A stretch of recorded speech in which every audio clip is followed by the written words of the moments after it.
I always think it's really funny when someone says they don't know songs by a particular artist, and then when you hum a song or show them a song, they go, oh yeah, I know that one. Because recently I went to go see Red Hot Chili Peppers. Now, unless you are a diehard Red Hot Chili Peppers fan, or you kind of know how popular they've been with so much music that they put out over the years, you might think you only know one or two songs. I'm going to show you why you actually know a lot more than you do. Everybody knows Danny California. California, rest in peace. Okay? Californication. Everyone knows that one too. Dream of Californication. Can't stop. Can't stop, addicted to the shindig. Drop top, he says, I'm gonna win big. By the way, standing in line to see a show tonight, and there's a light on. Heavy glow. Under the bridge. Sometimes I feel like I don't have a partner. Black Summer. Been a long time since I made a new friend. Waiting on another black summer to end. The Zephyr Song. Fly away on my Zephyr. Scar Tissue. With the birds I share this lonely view. Hey-oh. Hey-oh. Listen what I say, oh. In fact, you might be surprised to find out that the other chorus of that song is the same song. Deep between the cover of another perfect number and it's so white as snow. As you can see, you know a lot more Red Hot Chili Peppers than you think.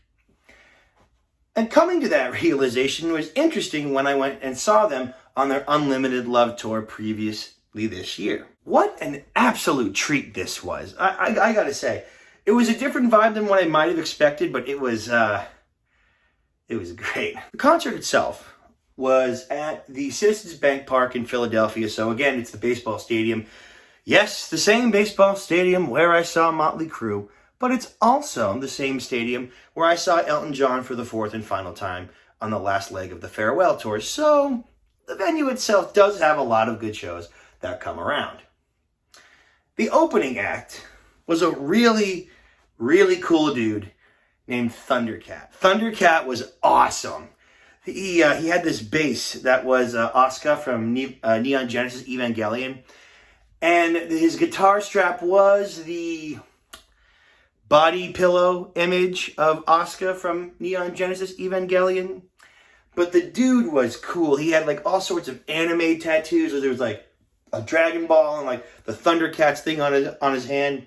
I could have sworn I saw the Full Metal Alchemist alchemy circles as well. His logo was the Thundercats logo with Shenron from Dragon Ball Z. Not a lot of songs had words that he was playing, but it was a lot of just like funky, lots of solos, sick bass playing. Behind him, he had this like Thundercat head thing with like glowing eyes, and I wish he shot fire, but it didn't. He was one of those performers where he's having fun. So I had fun. And it was an absolute treat to see Thundercat. Anytime you get a chance to see Thundercat live, whether he's the opener or if he's middle tier or headliner, go for it. So when Thundercat finished and they had to take all of his stuff off the stage, the next band that they had brought up was The Strokes. I don't know much of their history. I might have known a couple of songs. Some singers live kind of eat the microphone, and whoever the singer is of The Strokes, he definitely did do that a lot. He also kind of gave me like a high school douchebag kind of vibe. Whenever he would like make comments to the audience, there'd be like, not insults, but like dig. And The Strokes were not bad. Again, it was that kind of really cool, smooth, trippy, lots of pretty lights and all of that. I didn't vibe with the singer. I would rather have a drink with Thundercat than with the singer of The Strokes. Not a bad performance at all. And then, sweet Mother Mary of God, when the Red Hot Chili Peppers came on, I lost my mind. I was so enthralled as soon as they got on. The singer, Anthony Sidekiss, if I'm not pronouncing it correctly, the dude's jacked, like more jacked than my fat ass is ever going to be. He normally was seen with like long hair, but he cut it.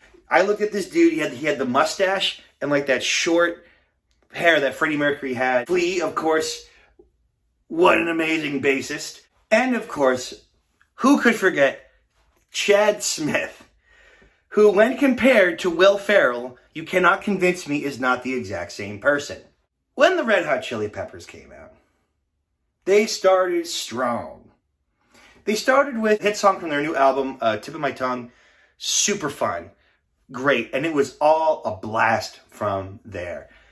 One of the problems with the Red Hot Chili Peppers seeing them live is that they have so many good songs. There are so many amazing and fun songs to choose from that you're probably not going to see all of the ones that you want.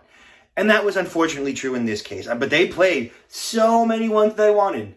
They played Hey-O, Black Summer, The Zephyr Song. They ended with By the Way, Californication, Scar Tissue. As you can see, I could keep going with all of these great songs that they played. The two songs that I would have liked to see would have been Can't Stop and Under the Bridge. For whatever reason, they didn't play those particular two. And it was kind of funny. There was this dude bro behind me who I think was with his girlfriend or his wife or date or whatever. It was kind of funny. Not to rag on the guy, but it was just a funny scenario. He would sit there and be like, yep, so the Red Hot Chili Peppers were formed in this year. And they're going to go ahead and they're going to play Under the Bridge. And they're going to end with Can't Stop. And it was so funny because every single time that he said a song was going to come up, he was absolutely wrong. The Red Hot Chili Peppers like to spice up their song list, very similar to My Chemical Romance. So you never really know what songs you're going to get going in, save for maybe a couple like Danny California and like Californication. I would have really liked to hear Can't Stop and Under the Bridge, but ultimately, I'm not going to put up that much of a stink about it. The show itself, as far as like visual effects, were super, super cool. The visual effects were like that trippy lava lamp kaleidoscope kind of effect. The guitarist, John, whose name I can't pronounce, did a really nice cover of Elton John's Your Song, which was really, really cool to see that. I didn't expect it. And then when they all came back, they were shirtless, and then Flea's coming out doing like a handstand as he's coming back over. Along with being a really cool show visually, the band members are just awesome to watch. It's just a level of talent and practice that you don't see a lot when it comes to live performances. This is a group of individuals that know what they're doing, but can make it look fluid and flawless and just fun. And that's what it was. Fun. Red Hot Chili Peppers is definitely a band that I would totally recommend going ahead and seeing live. It is going to be a fun experience. They were engaging, they were funny, they were telling jokes and stories. You may be a little disappointed that you might not hear the songs that you want to hear from the Red Hot Chili Peppers. They don't want to keep playing old songs forever. They're a band that is still making really good music, especially their new album. I liked it quite a lot. And I think it's really cool to see how the Red Hot Chili Peppers want to evolve from the music that they make, and they want to keep making new music, and they work on it, and they make it good, and it sounds good, and it's fun.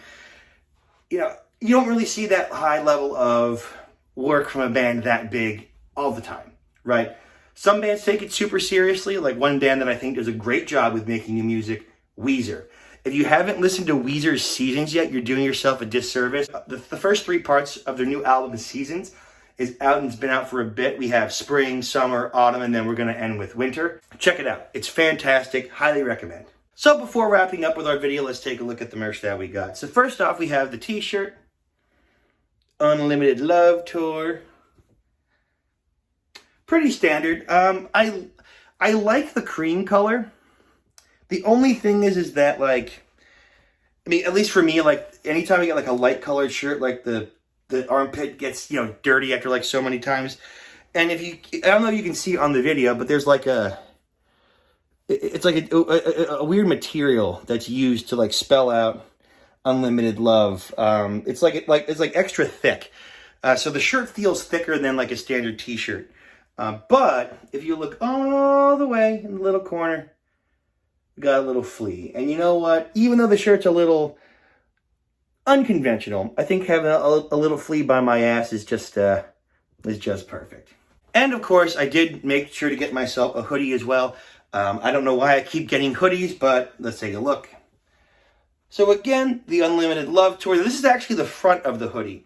I know it feels like that should be on the back, but again, being unconventional, they put this on the front with the tour locations and dates, and on the back they have their standard Red Hot Chili Peppers logo, and of course it's written on the sleeve as well. I like it a lot. It's different. I think that's the best way that I can usually describe the Red Hot Chili Peppers, not just from a vibe of their concert being very trippy and psychedelic, or the bandmates themselves, but they're just different. And with being different, they have that eccentricity that makes them stand out, even after all this time. Because trust me, the Red Hot Chili Peppers have been around a lot longer than you think they have. Thank you guys so much for watching, and I'll see you in the next one.